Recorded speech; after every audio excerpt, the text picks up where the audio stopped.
O problema da Umbanda é o umbandista. Essa é uma reflexão polêmica. Sempre que eu trago assuntos polêmicos, eu faço questão de lembrar que tudo que eu produzo é apenas e tão somente o meu ponto de vista, ok? Muito bem. Alguns meses atrás, eu conheci uma comunidade no Facebook de Umbanda voltada para os iniciantes.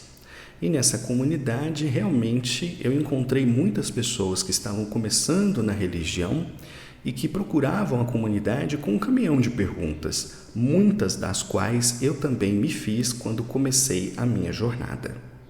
Como eu estava em um período de baixa produção de reflexões, eu comecei eventualmente a entrar nessa comunidade e a responder as perguntas que, enfim, estavam dentro do meu hall de conhecimentos.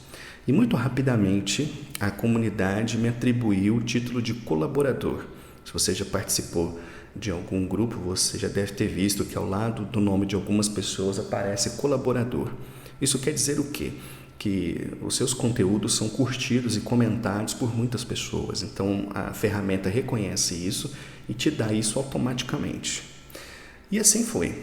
Então meses se passaram, eu participando, comentando, a comunidade começou a reconhecer o valor das minhas opiniões e comecei a ter bastante interação dentro dela de pessoas que curtiam muito as minhas respostas ou os textos sobre Umbanda que eu postava no grupo. E eu sempre gostei de escrever, né? Isso para mim é também tão prazeroso quanto gravar uma reflexão em áudio como essa.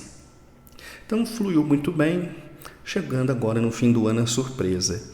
Eu abro meu notebook depois do Natal, procuro a comunidade e adivinhe, não consigo encontrar a comunidade. Eu sabia que ela só tinha um administrador, então pensei de duas uma, ou eu fui banido ou ele deletou a comunidade. Entrei com outro perfil que eu tenho e para minha surpresa a comunidade estava lá. Entrei na comunidade, fui na lupinha, pesquisei o meu nome para ver o que tinha acontecido e não encontrei nada. Eu não apenas fui banido da comunidade, todos os meus tópicos, todas as minhas respostas foram apagadas. Meses de trabalho, dezenas, talvez centenas de textos publicados, todos apagados. Olha, aquilo me deixou muito puto.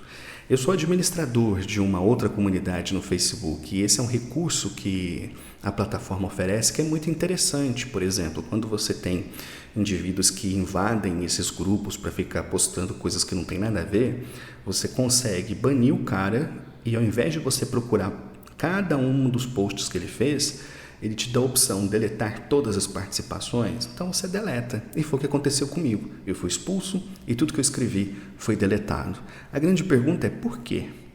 Eu tenho plena consciência de não ter brigado com ninguém, de não ter arrumado treta, de não ter desrespeitado nenhuma regra. Sempre que eu vou participar desse tipo de comunidade, eu respondo de uma forma cordial, honesta, transparente, tanto quanto possível, com gentileza, bastante cuidado para não ferir o outro e fui expulso, sem saber o motivo. Essa não é a primeira vez que isso acontece. Eu já fui expulso de um monte de grupos do Facebook, de um monte de grupo de WhatsApp, pelo simples fato de postar as minhas reflexões. Um belo dia, alguém escuta uma reflexão minha, não gosta, não concorda com aquilo que eu falo e resolve me expulsar. Isso já aconteceu muitas vezes e por essa razão eu fiquei uns 3 ou 4 anos sem participar efetivamente de nenhum grupo de outras pessoas, porque em algum momento eu sabia que isso ia acontecer.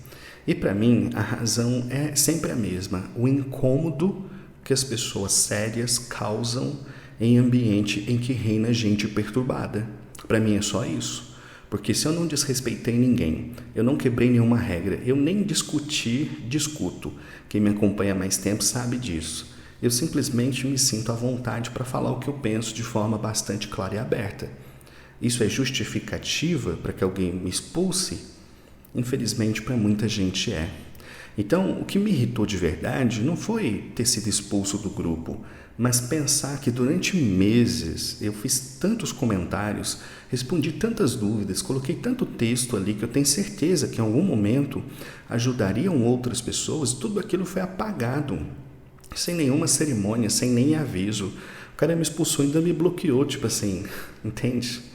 Então, por isso que eu digo que o problema da Umbanda é umbandista. Quando eu comecei a frequentar terreiros de Umbanda em 2013, eu me fiz uma pergunta.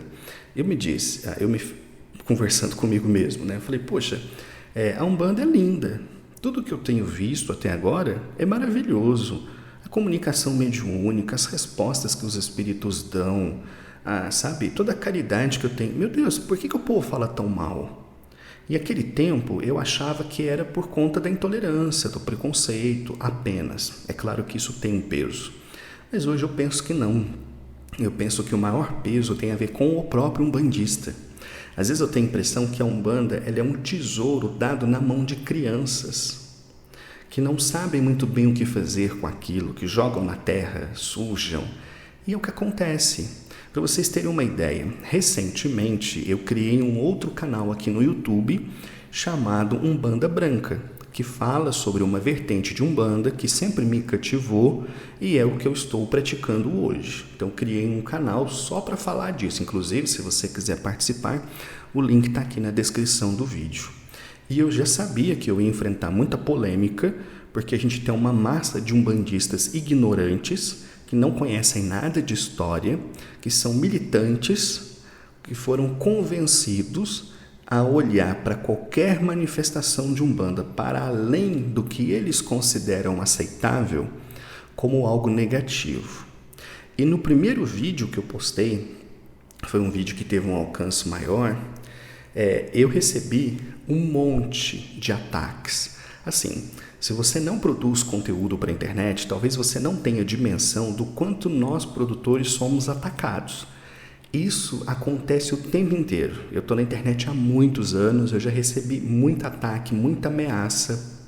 Mas nesse primeiro vídeo, algumas pessoas, e não foi apenas uma, eu até acho que é um grupinho que se orquestrou, porque os comentários eram muito semelhantes, apesar dos perfis diferentes.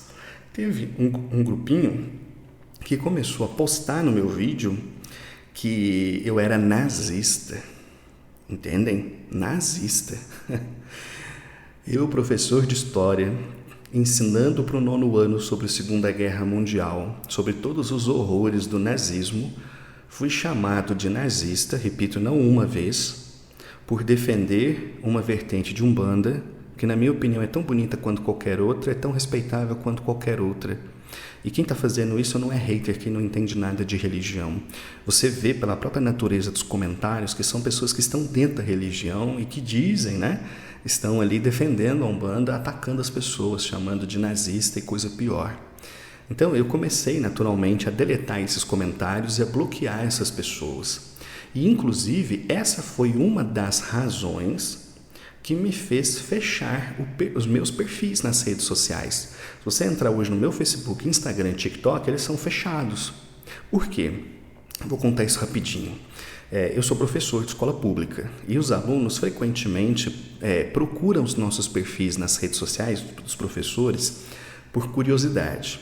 Em 2022, eu postei um vídeo no Instagram ensinando a fazer defumação com charuto. No dia seguinte, eu cheguei na escola, um aluno meu falou: "E aí, professor, que história é aquela de charuto? Aquilo é sinistro, hein?" Eu levei um susto. Falei: "O que você está falando?" E ele disse: "Aquele vídeo que o senhor postou lá no Instagram."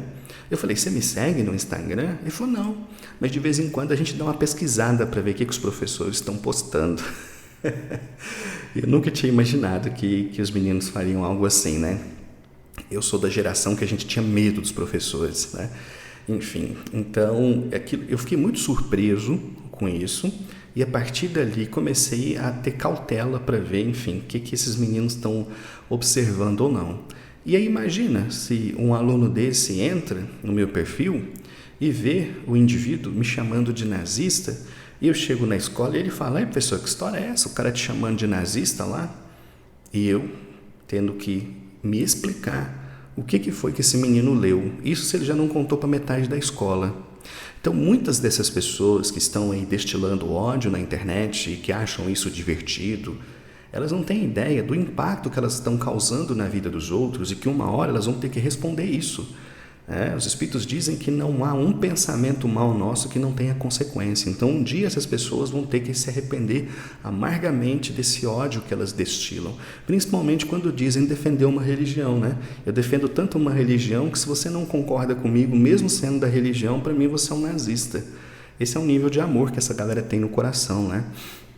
Então, assim, ao longo dos anos, a quantidade de comentários negativos, depreciativos que eu tenho recebido é uma coisa impressionante. É claro, o indivíduo não é obrigado a concordar com a minha visão de Umbanda. Ele pode pensar diferente, mas ele tem que me xingar, ele tem que me agredir, ele tem que ir no meu perfil, mandar mensagem em inbox me ameaçando. Isso tudo já aconteceu.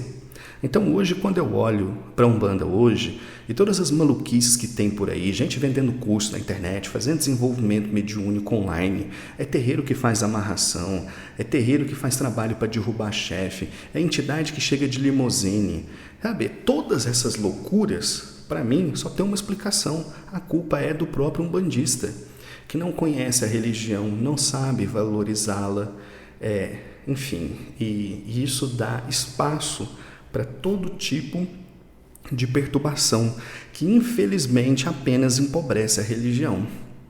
E esse é o mundo que a gente está vivendo, essa é a luta que tem pela frente. Mas eu confesso para vocês, tem hora que dá vontade de desistir, porque parece que a gente está indo contra, né, a correnteza e falando para um monte de surdos. Mas enfim, se fosse fácil qualquer um fazia, não é isso que dizem. Então vamos seguindo sempre em frente e rezo que a espiritualidade consiga tocar o coração dessas pessoas e que elas não joguem a Umbanda no lixo, porque isso aconteceu com várias religiões no passado. Acho que eu não preciso nem citar o nome de religiões que a gente conhece aqui no Brasil que representam qualquer coisa, menos aquilo que Jesus ensinou.